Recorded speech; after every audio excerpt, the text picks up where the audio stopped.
Well, hey, good morning. Welcome to the Blue Gamer Bluecast Morning Show.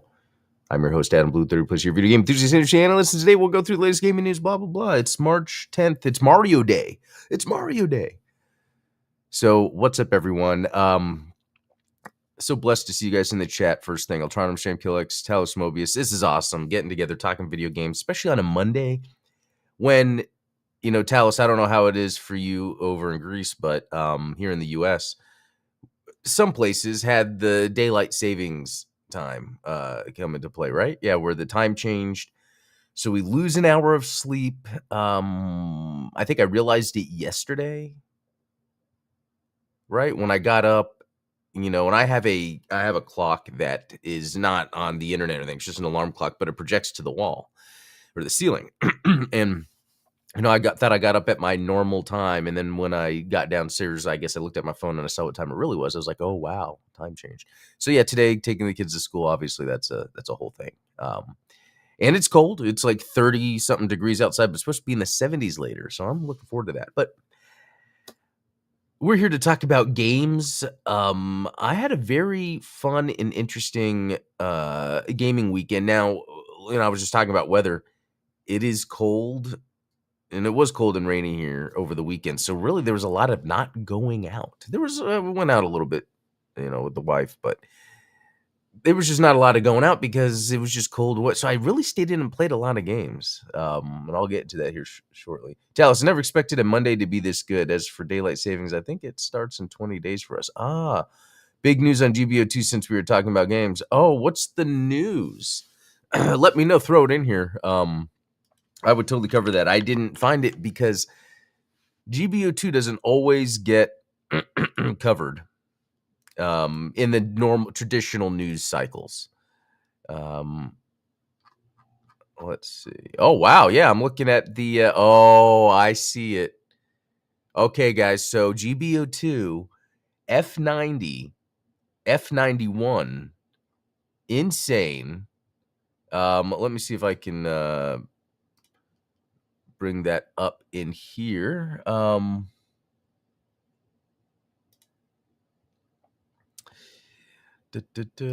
give me a second. Oh man, their website is loading so slow. Oh yeah, I could share my screen. Let me do that.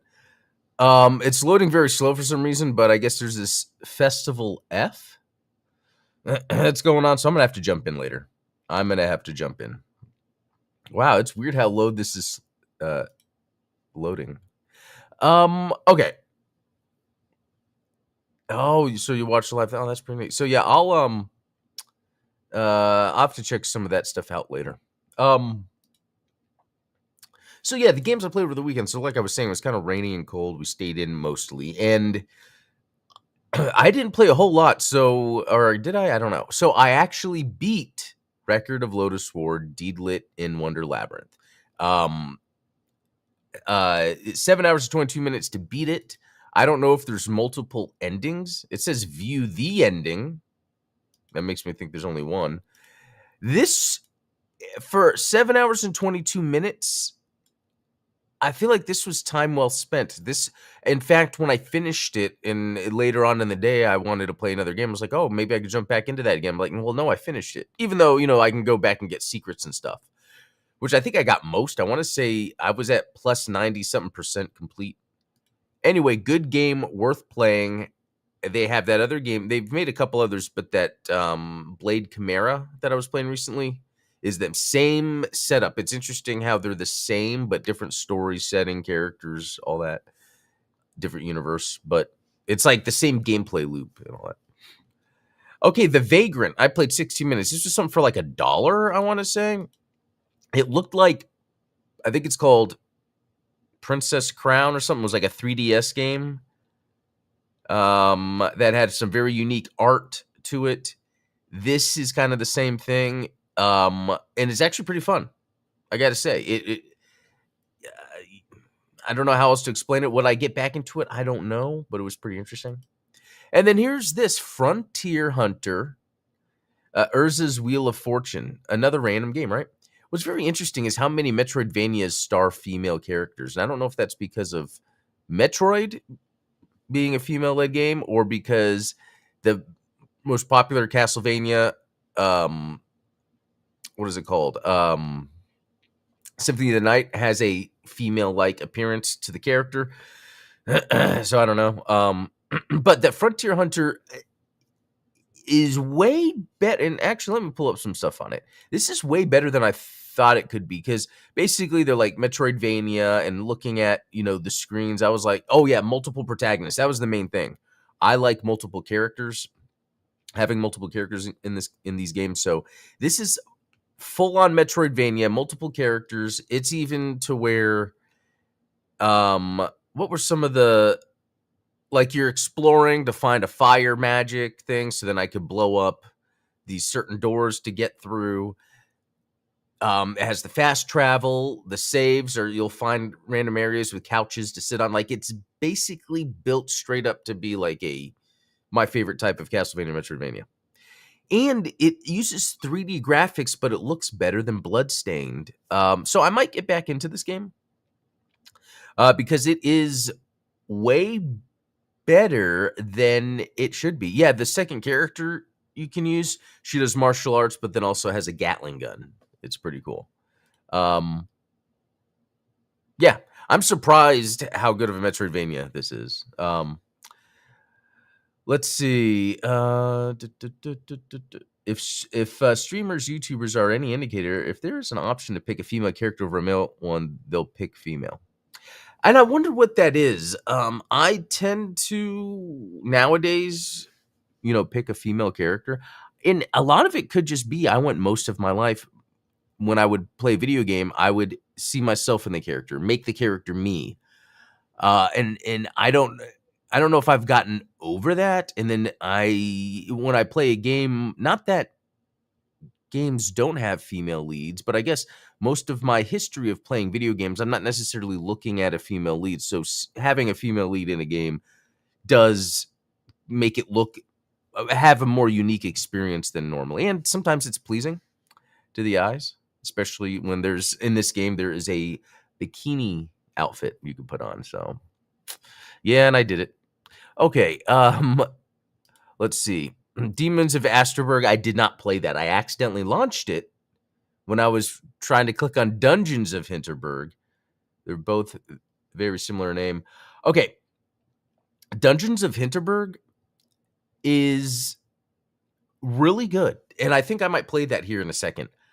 It came out, I think, on Game Pass last year, and I think it's supposed to come out on other systems this year.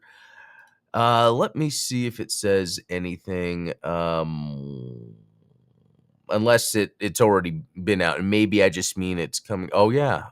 So it looks like PlayStation 5 is March 13th. Okay, that's probably why it popped up in my news to play it. Anyway, Dungeons of Hinterberg, I might play that here in a second. It is way more fun than I thought it could possibly be. And the sort of thought process in what grabs me with these games is when it looks like Breath of the Wild. Now, this looked like Breath of the Wild, but when I watched it, it didn't seem like it would be as interesting.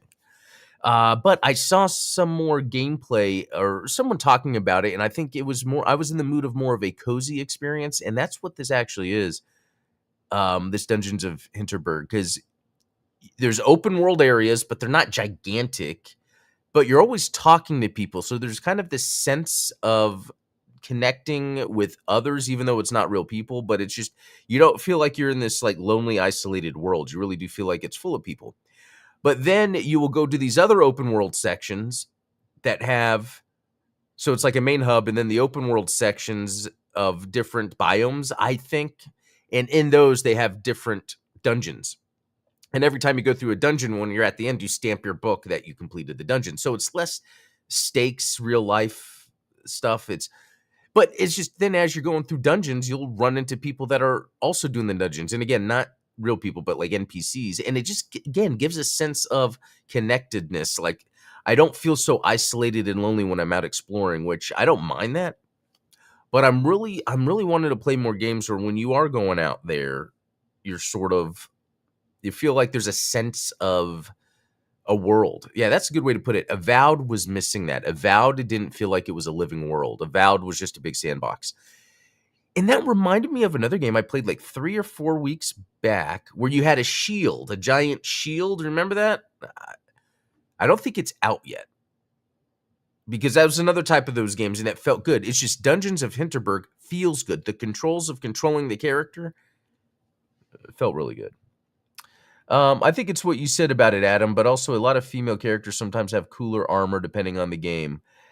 Yeah, I've noticed that too. And that's the other part of it too. How much am I so used to men armor, male superhero armor, whatever, that, yeah, the female armor does seem a little more interesting. I think another thing too, especially last year when I was watching a lot of martial arts films, I tend to like when there's female martial artists. They're just a little quicker.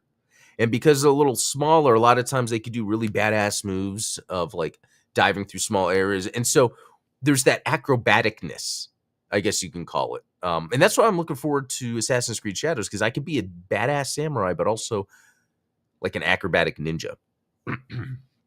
So ladies get more effort put into them, and that's probably true too. There is a Yohane, the fortune teller Metroidvania. It is a much more lighthearted, colorful. Oh, okay. Let's look at that. Interesting. Here we go. Oh, good pixel graphics. If this is it, wow. Inti creates. Okay. Well, thank you for that. I like how you sold it to me, because I do want to play a game where it feels a little more lighthearted. Thanks for that. That is awesome.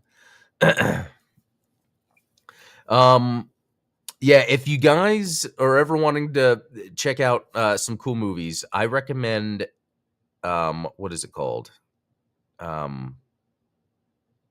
Okay, you can look up the actress Cynthia Khan. She did some late 80s, early 90s martial arts movies that are really cool. I kind of forget the names of them because they changed the names like when they were translated. But then there's this awesome 80s Michelle Yeoh movie called The Warrior or Warriors. Oh, Magnificent Warriors. It's called Magnificent Warriors. And it plays like Indiana Jones slash action adventure. I don't know how to explain it. Like she wears a leather jacket and flies a plane and has a whip. It's pretty cool. Anyway, I'm gonna have to check this out. Okay, we talked about the games I've been playing, and I might show off one here shortly, but it's Mario Day, which is pretty cool. So bring that up because that's always fun, I guess. Mario, one of the earliest video game correlations. I remember when the Nintendo first came out, we didn't have one, and I actually didn't even care. Video games weren't like interesting to me when I was very, very young. And I remember at the Tom Thumb grocery store, doesn't exist anymore. They had the video aisle I loved going to look at movies to rent. But then they had I remember they had a TV up on top of something, and it was just Mario was playing. And I just remember seeing that thing. Oh, cool. That's pretty cool. And then, yeah, I remember playing that at some people's houses, and I just never thought, oh, I want a Mario myself. And then I even remember seeing Mario 2 when Mario 2 came out, and at someone's house and playing it. And to me, it just looked goofy and all that. And it really wasn't until Sonic that I really got into gaming. But once I did, then Super Mario World came out, and I felt like that was a culmination of everything I wanted in video games, but seemed to be missing from Mario. It's kind of the speed. It picked up a lot from Sonic. But Mario is a pretty big deal because I think it's almost like the mascot of video games. Like Nintendo, how Kleenex was used. So I think I'm just going back to say I like the respect that Nintendo gives its IPs, its property, even if sometimes we complain about how they do the things. At the end of the day, they are looking out for their brand. So being, Mario Day, they're celebrating it for a few days, I guess. There's a sweepstake. There's let's see, from the 7th to the 17th, there's a Mario Kart 8 Deluxe Community Challenge. Interesting. Yeah. So that's about it. That's about it. Not too interesting. Death Stranding 2 release date. So this happened yesterday. I think there was a Death Stranding 2 event. There was a live stream. I didn't watch it. I didn't really. And actually, looking at the Xenoblade Chronicles X trailer in the middle of this, it has me distracted because I really do want to play this now that I know this is coming out. Anyway, Death Stranding 2 comes out June 24th. $70 makes sense. $80 deluxe. $230 for a collector's edition. I never played the original Death Stranding, so I don't know if I should. I don't know. There's so many games sometimes I wish that I could play, and really all it takes is that opening. Does the opening pull me in or not? I did play the opening of Death Stranding too. I remember sitting in a room as a dude and talking, and I was just like, I'm moving on. Maybe I'll get back to it. I don't know. Nintendo may fumble their franchises, but they certainly try the hardest not to botch Mario. Yes, out of all of them, you're right. Because Metroid, I feel like they could be doing so much better. Super Mario 1 was my first game when I was 4 years old. Man, time flies. Yeah. It's crazy to think because it seems like this stuff is like modern, crazy technology, yet we're older. And it's like, man, this is stuff from when we were kids. Death Stranding is very subjective. It must be that that's what it is. Which is almost what you sometimes want out of a video game every once in a while, especially from an auteur like Kojima, because, then otherwise games are just getting pushed out. So, okay. Huge Battlefield 6 gameplay videos have inevitably leaked from this weekend's test. That is very cool. Let's see. Oh, well. Too bad it's not showing the full thing on here, but okay. So I don't know what to think. I remember, Battlefield 2, I think was it 2? It was 1942, and then there was Battlefield 2. And those were the most ones I had. And then it came to 3 and 4, and while those were fun, I don't know, it felt like it lost the charm of 2. And then since then, I've played a few of them. I played 5. There's one that was World War I that was actually pretty fun. And then the newest one, I maybe jumped into Matt. But I think what happened more was just the first-person shooter itself. Like maybe personally, I've kind of grown out of, and I don't even think grown out of is the right word. Maybe that could be the right word, but arbitrarily grown out of, not like related to other people, just more of I've played so many first-person shooters that there's only so much I can do anymore to find fun out of it. Even this latest Call of Duty this year, I started it and I was just like, so I skipped a Call of Duty like 3 years ago, and then I skipped this one. I think it's, again, I get tired of it after some time. But then I like, if a game is a first-person shooter, it's almost kind of rare nowadays. Like a lot of times it's the boomer shooters, and they're still fun to me. But yeah, I feel like the first-person shooter franchise kind of played its hand. It could come back. When I was playing Avowed, that's a first-person game. I played it completely in third person. I beat the entire game in third person. I don't know. Okay, Sigma Star Saga DX Game Boy Advance Physical Edition pre-order is now available. So Sigma Star Saga was a game that came out on the Game Boy Advance. Way forward, awesome game. It's like a shmup, but it has like a little more to it. I played it back when it came out, and then I tried playing it again. I remember fondly because obviously it's an important experience. One of my kids, when they were born, I brought my Game Boy Micro to the hospital because there was a lot of downtime, and I was playing Sigma Star Saga on that. But then, the child was born, and I hadn't played it since. Anyway, so it came out in 2005. But what the thing is here is we're getting news on the physical release date and the cost. Nothing about where it's being available digitally. So the Game Boy Advance version is $49 and standard is $99. That's like super expensive. Okay, this is limited run games.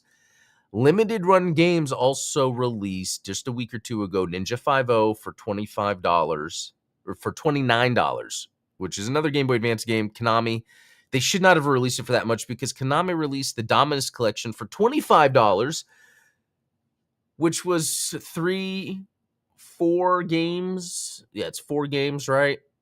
And they've remade them. One of it's a completely new game based off an old one. 3 of them are remade to be able to be used on modern displays. Yet, limited run games releases. I'm still mad about this. Ninja 5.0, nothing extra, nothing for $30.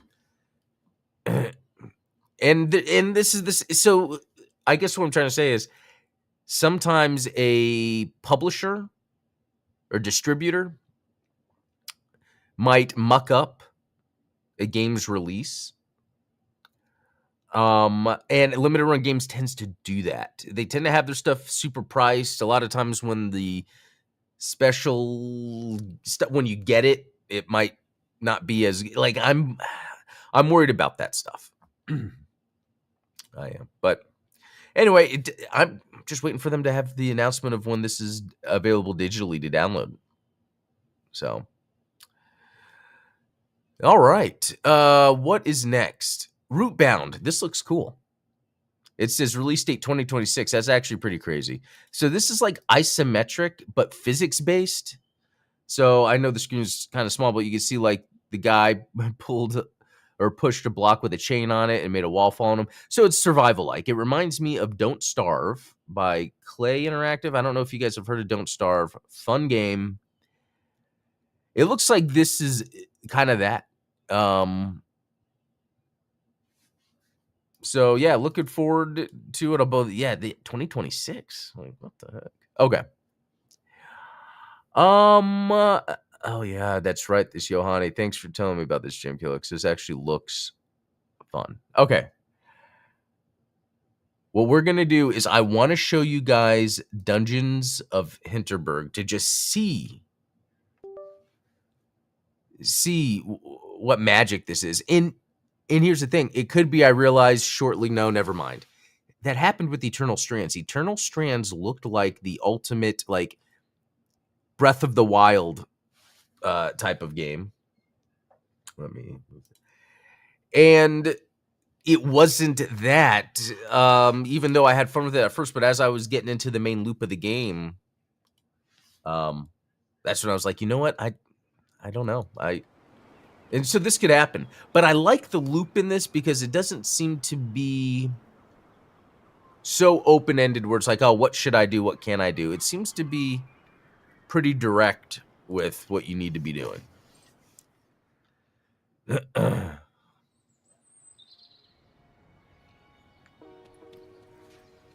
Okay, so here we go. I think the graphics look great. The art style looks great.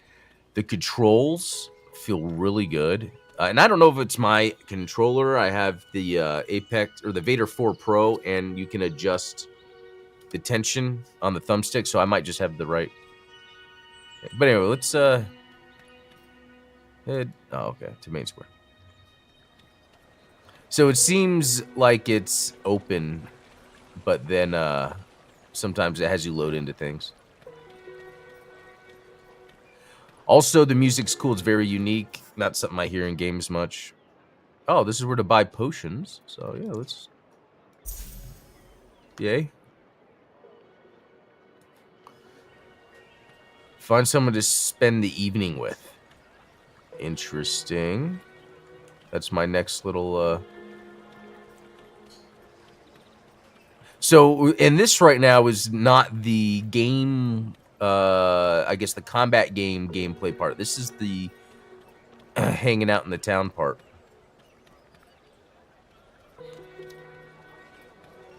Oh. What's this dude? And yes, I fast forward.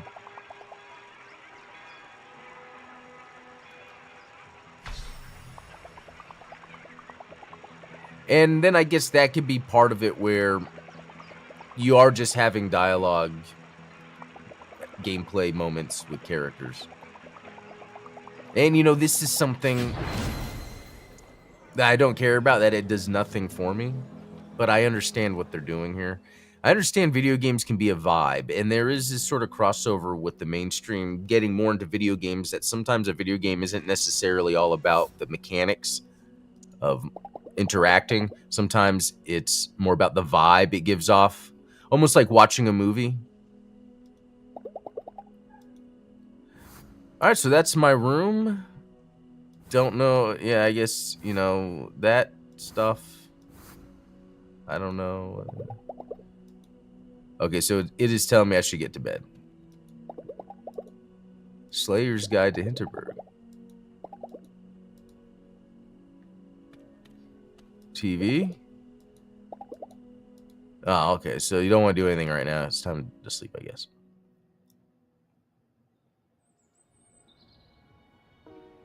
It gets the point for the fast forward effect. Yeah, I feel, I don't know. It's weird. I feel bad every time I do this. I really do. But it's just I don't care, but I know someone spent their time to make this. But then I tend to get really involved in the actual gameplay. I wish there was another way to... Okay. So here you can see where it shows I've completed the abandoned mine shaft, but there's still the giant cavern here. In this one, nothing. Oh, it's still undergoing repairs, so we'll go here anyway. So this is where... And again, I didn't even walk around or go somewhere to make this, to trigger this event. It was more of, I'm going to go here. You go do the thing. But yeah, you see how there's tons of people to, they said tons, to talk about all the time? In this one, you can manage to equip charms. Oh, equip stuff for the combat. All right. What? Okay.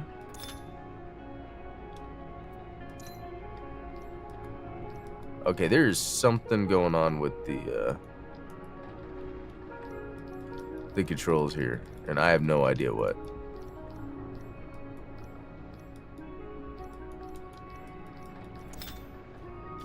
Okay.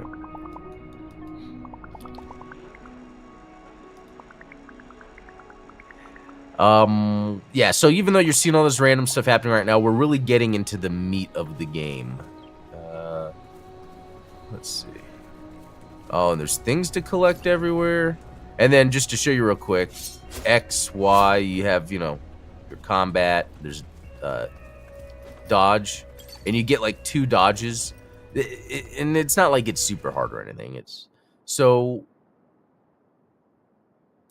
Oh, am I supposed to maybe meet her first and then... Oh yeah, abandoned mine shaft is saying is that way anyway.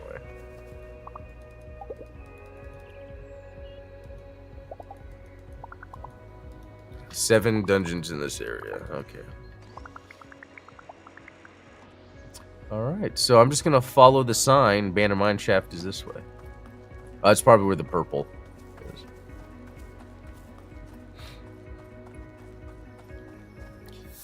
Let me check something.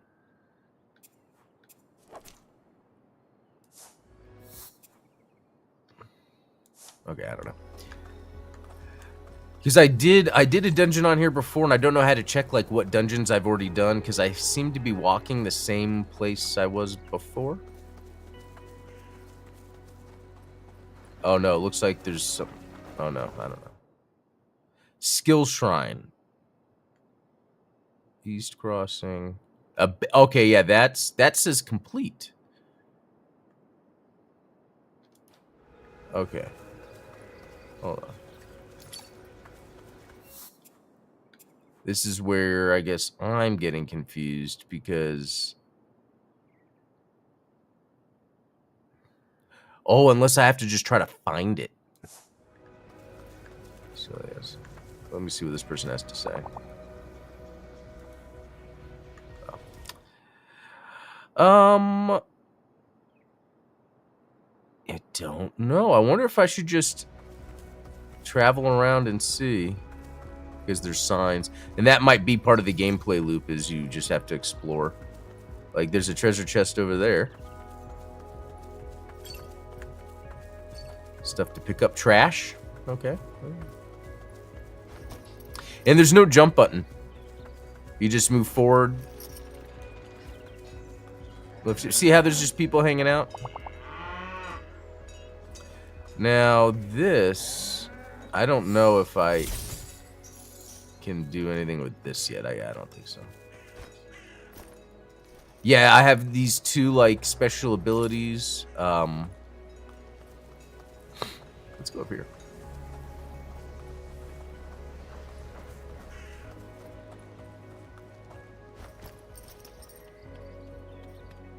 Yeah, you can see on the top left, it's LB and RB. Oh, what's up, Chad?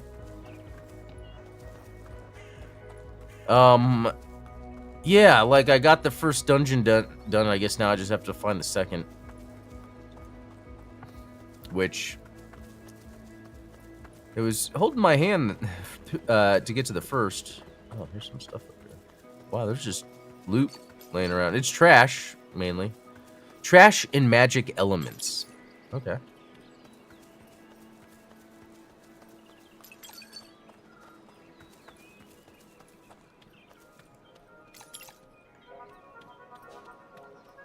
Cool. Oh, and it's a fast travel point, too. Nice.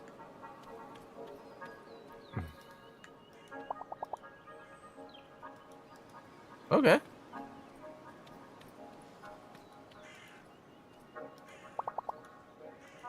Yeah.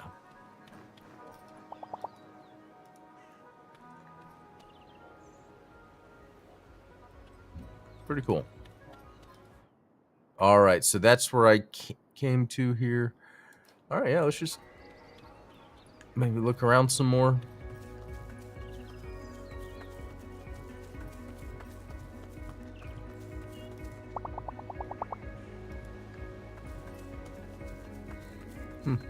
And this is made to come over here to look.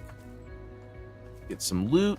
I do like the way this is designed because it feels open, but it's also... Oh, giant cavern this way. All right, I was going the right way. Nice.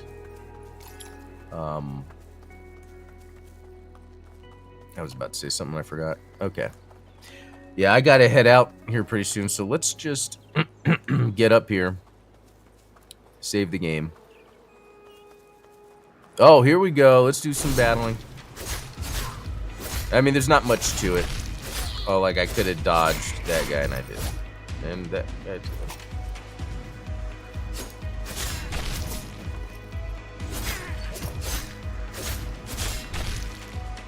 Alright, yeah, I got hit more than before. Those guys are a little tougher. That could make sense since it's a new dungeon. And then these things you hit to get health and stuff. New fast travel point unlocked. I really do like this sort of smaller scoped thing, but I'm still exploring, talking to people. Alright. Hey, these guys are just chilling.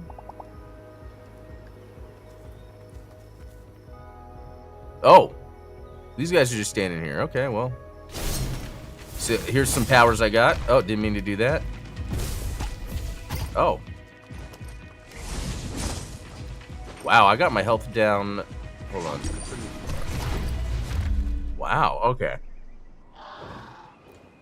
I was not... let me just go all out. I was trying to show off some of this stuff. Okay. Let's do that again. Very interesting how it kind of just ramped up, because most of the time there hasn't been too much going on. Oh, well. I thought I had a split second to dodge. Okay.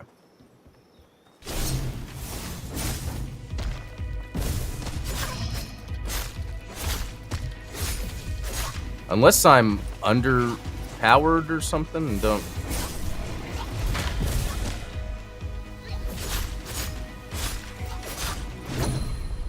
Oh, did I get perfect timing on that? That was cool. I've never done that before.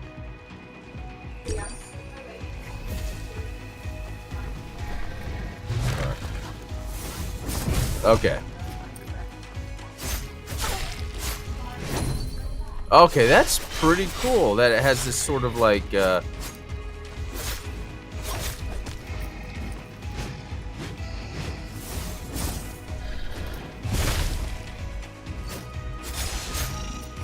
More guys? Holy moly.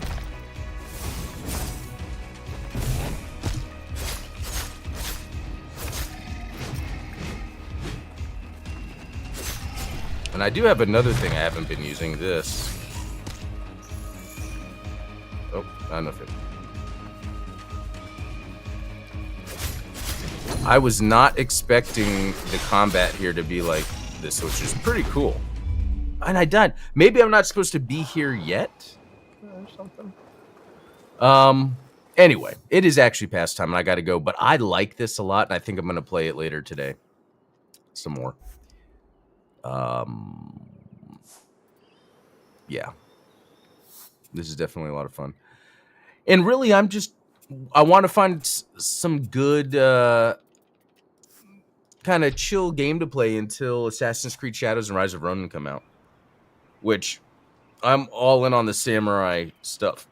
I'm watching Zenkuro on Tubi. Awesome samurai show that's on. You might be underleveled. Yeah, I might be because it's like 1 or 2 hits and I'm done for. But that was a lot of fun still. I'm gonna head out. This was a lot of fun, guys. I will be back tomorrow. Hope you have a good rest of your Monday. Yeah, see you later.